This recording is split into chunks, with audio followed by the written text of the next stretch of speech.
flexible magnetic dial stand with dial gauge. So this is plunger type mechanical dial gauge. So dial gauge is used for a comparison purpose. So it is having a two dial and two pointer. So on the big dial you can see the pointer is located at 0 position. So there are total 100 division. The value of each division is equals to 0.01 mm. Means the least count of this particular dial gauge is 0.01 mm.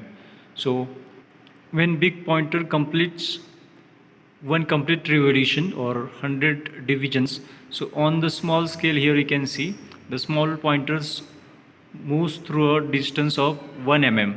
So that means, so its list count is 1 mm and it can move up to 10 mm. So here you can see the limit is given 0 to 10 mm. So any movement with respect to the surface, it is get firstly sensed by this dial probe. So when that plunger moves upward or downward direction, so the pointer, big pointer and small pointer moves accordingly. So dial gauge can be acts as a mechanical comparator. So here you can see, so with the help of this dial gauge we can find out the flatness, roundness, circularity, straightness, parallelism.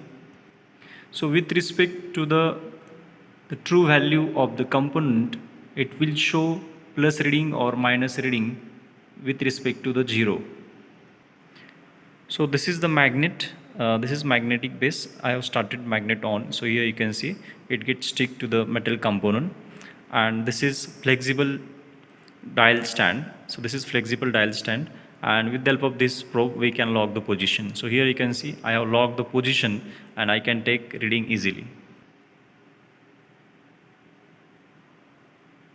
Now we will see the straightness of job. So here you can see 0.2. So it is showing Not 0.02 error. So it is showing 0.02 error. The straightness of cylindrical piece is showing error 0.02 mm.